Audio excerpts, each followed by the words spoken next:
छुट्टियों का इंतज़ार किसे नहीं होता, तो हमारी छुट्टियां शुरू होते ही हम निकल पड़े वेकेशन के लिए।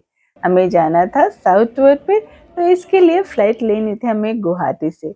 गुवाहाटी एयरपोर्ट पे चाय पी मस्त कुल्हड़ वाली। उसके बाद हमारी फ्लाइट थी 6:30 की, जो लैंड होनी थी चेन्नई में 9:30 पे। वहां पहुंचते ही बच्चों की खुशियां तो पूछो ही मत, और साथ ही हमारी भी। चेन्नई एयरपोर्ट काफी बड़ा है। बाहर निकल के हमारी गाड़ी इंतजार कर रही थी। फिर हम वहां गए गीतम रेस्टोरेंट में, जहां हमने साउथ इंडियन डिशेस खाई। नेक्स्ट डे मॉर्निंग हमारा प्लान था तिरुपति बालाजी के दर्शन करने का। तो निकल पड़े सुबह सुबह हम। रास्ते में बारिश भी हो रही थी, साथ ही धूप भी खिली हुई थी। बहुत ही सुंदर नजारा लग रहा था। रास्ते में आपको बहुत सारे रेस्टोरेंट्स मिलेंगे, छोटे छोटे रेस्टोरेंट, लेकिन खाना बहुत ही फ्रेश मिलता है। यही है साउथ इंडियन खाने की स्पेशलिटी। इतने फ्रेश खाने होते हैं कि आप छोटे से भी रेस्टोरेंट में आपको बहुत ही टेस्टी और बहुत ही किफ़ायती दाम में मिल जाते हैं। तो हमने इंजॉय किया फिल्टर कॉफ़ी के साथ, इडली डोसा वड़ा सारी चीज़ें। इसके बाद हम निकल पड़े आगे की ओर। रास्ता बहुत ही खूबसूरत था। सफर की शुरुआत थी तो एनर्जी भी भरी हुई थी, बच्चों में भी और हमें भी। और नज़ारे इतने खूबसूरत कि पूछिए मत। ये सफेद सफेद पहाड़ दिख रहे थे, बहुत ही खूबसूरत। ये पहाड़ पे ये देखिए, बिल्कुल शंख जैसा लग रहा था। फिर हम पहुंच गए जहां से एंट्री होती है तिरुमला पहाड़ियों के ऊपर की चढ़ाई की। यहाँ पे आपको गाड़ियां रोक दी जाती हैं, पैसेंजर अपने सामान को ले जाके खुद ही चेकिंग कराते हैं। हमने गलती की थी कि हम ले गए थे एक आयरन जो बैग में था, जिसे वहां पे उन लोगों ने रख लिया। बोला कि जब आप वापस आएंगे तो एक रिसिप्ट दी, ये दिखा के आप इसे ले सकते हैं। तो भूल के भी कोई इलेक्ट्रॉनिक इस तरह का सामान ना लेके जाए। इसके बाद हमने चढ़ाई शुरू की। गाड़ी से करीब 40 मिनट लगता है। अगर आप पैदल यात्रा करते हैं तो आपको 5 से 6 घंटे का टाइम लगता है। भगवान बालाजी का मंदिर बोलते हैं कि 7 पहाड़ियों के शीर्ष पे स्थित है, जो एक तरह से सिग्निफाई करता है कि शेषनाग के 7 सिर उनके ऊपर में भगवान विष्णु विराजमान हैं। वहां पहुंचने पे, तिरुमला पहुंचने पे ऐसी गाड़ियां आपको मिलेगी। ये फ्री सर्विस बस की होती है, जो ट्रस्ट की तरफ से प्रोवाइड कराई जाती है। तिरुमला पहाड़ियों पे आपको प्लास्टिक की पानी की बोतल नहीं मिलेगी। आपको 50 रुपीज में ऐसे बोतल मिलेगी कांच की, जिसमें पानी होगा। आप पानी पी के अगर वापस करते हैं तो वो आपको 30 रुपीज वापस कर देंगे। तो ये बहुत ही अच्छा इनिशिएटिव मुझे लगा, प्लास्टिक से पहाड़ियों को बचाने का। रास्ते में बारिश हो रही थी। हमारा था वीआईपी ब्रेक दर्शन, जिसके लिए हमने टिकट्स लिए थे। तो फिर हमें टाइमिंग शाम को मिलती, तो हम वापस चल पड़े जहां हमारा रहने का इंतजाम था।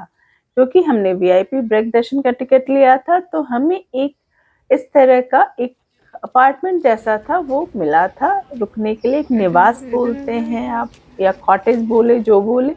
वहाँ हम पहुँचे। काफ़ी अच्छा अरेंजमेंट, एकदम नीट एंड क्लीन था। फैसिलिटी आपको कुछ एक्स्ट्रा में नहीं प्रोवाइड होती है, आपको वो बेसिक इंफ्रास्ट्रक्चर दे देते हैं। पानी होती है, चाय आप मांगेंगे तो चाय प्रोवाइड करा देंगे। आपको वहाँ पे खाने पीने की सुविधा नहीं होती है। आप वो रेस्टोरेंट में जाके खाना पीना खा सकते हैं, जो वहाँ पे बहुत सारे रेस्टोरेंट ऐसे बिल्कुल शुद्ध शाकाहारी रेस्टोरेंट आपको वहाँ पे मौजूद हैं। इसके बाद हमने सोचा कि चलो थोड़ा घूम के आए।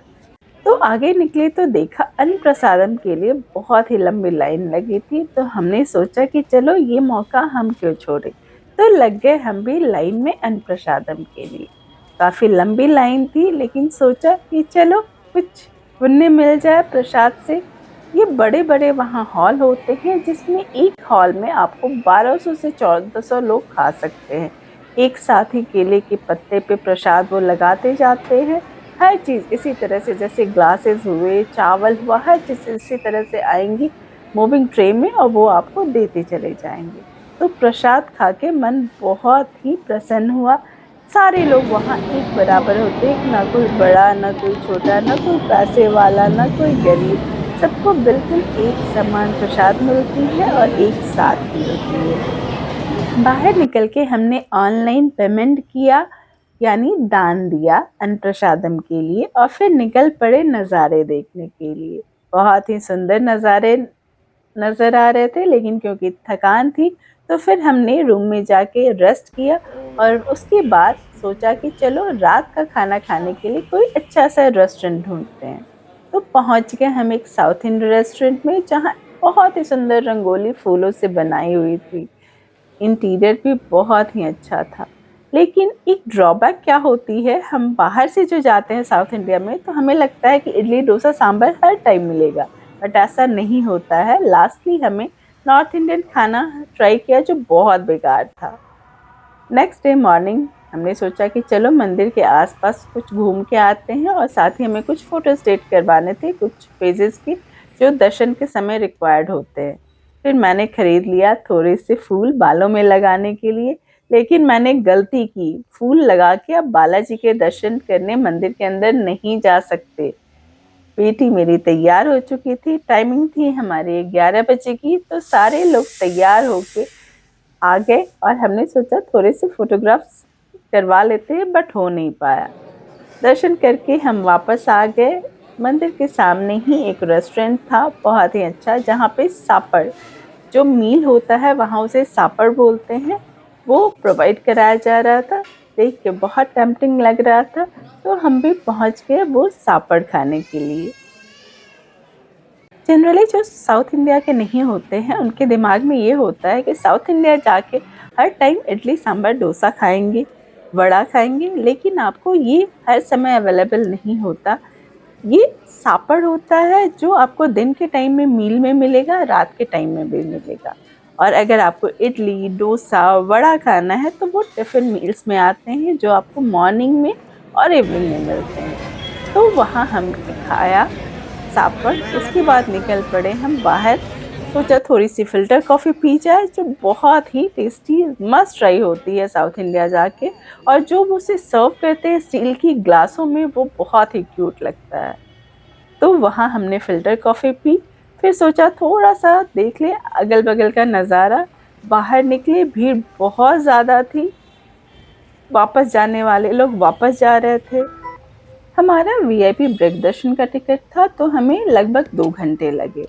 यहाँ दर्शन करने के लिए अलग-अलग टिकट्स होते हैं जिनके लिए बुकिंग आपको ऑनलाइन बुकिंग स्टार्ट हो जाती है 3 महीने पहले से ही। यहाँ आके भी आप टिकट ले सकते हैं और उसके हिसाब से दर्शन अलग-अलग होते हैं। अगर कोई पैदल चल के आ रहा है तो उनकी फ्री टिकट्स के लिए पासेस मिलते हैं और उनको 24 घंटे दर्शन की फैसिलिटी होती है। अगर आपको इस दर्शन से रिलेटेड कोई भी क्वेरी हो तो आप मुझे कमेंट बॉक्स में मैसेज करें, मैं आपको उसका जवाब दूंगी। वापस लौटते समय हम फिर से एंट्री पॉइंट पे पहुंचे क्योंकि हमने वहां पे आयरन जमा करवाया था जिसकी स्लिप मिली थी जो हमें वापस लेनी थी। तो आप इस बात का ज़रूर ध्यान रखें कि जाते टाइम में आप कोई भी ऐसी चीज़ ना रखें जिसकी वजह से आपको घूम के फिर वापस आना पड़ा। तो इस तरह से हमारा ट्रिप बहुत ही अच्छे से संपन्न हुआ। भगवान बालाजी के दर्शन बहुत अच्छे से हुए। वहाँ एक अजीब सी अंदर में ना सुकून मिलता है दर्शन करके, भगवान लगता है कि आपकी सुन रहे हैं। तो ज़रूर जाएं बालाजी के दर्शन करने, साथ ही साथ वहाँ की स्पेशलिटी जो होती हैं उन सब का भी आनंद लें। Thanks for watching.